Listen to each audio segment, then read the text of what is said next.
اختي ليا الحبيبه ديالي شي وحده سولاتك على حرق البوله، عندها حرق البوله وقلتي لها شنو خاصها دير من الاعشاب. ممكن اختي تشاركيها معايا وتشاركيها مع المشاهدين ديالك؟ نعم.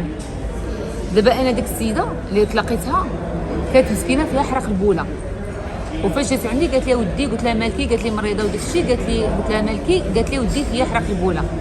قلت لها اجي نعطيك واحد الوصفه زوينه غتحيدك حرق البوله، وماشي غير تحيد حرق البوله، غتصفي لك الكلاوي حتى هما، غتنظفهم مزيان، والجهاز البولي كامل حاشاكم كيتنظف مزيان وما كتبقى فيها لا حرق البوله لا والو.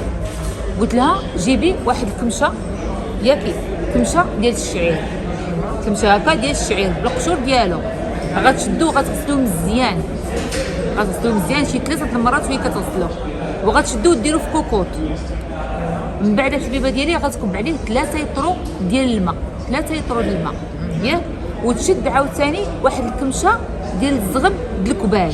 عرفتي شنو هو الزغب ديال الكبال؟ داك الشعر اللي كيكون في وسط الكباله، غتشد كمشه منه، قيمت مثلا واحد 3 ديال الكبالات، غتحيد الشعر ديالهم ياك، ولا كيصبح عند العطار، غتحيد واحد الكميشه ديال الزغب ديال الكبال وغتزيدها مع هذاك الشعير في وسط الكوكوط اللي فيه 3 يطرو ديال الماء.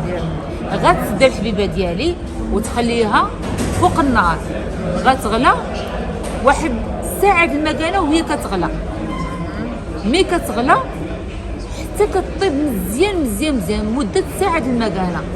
كتطفي البوطه وتخليها حتى تدفى، وتشدها وتصفي الماء اللي فيها، وكتشد ديك الماء وكديرو في واحد القرعه الزاج وكديرو في الثلاجه. ايوا هذيك القرعه الزاج مثلا الا كانت 3 يطرو تقدر تعطيها 2 يطرو، غتشربها على طول النهار حتى تدفي، حتى تدفي هذاك الماء عاد تشربو، وما تبقى فيها لا حرق البوله لا والو.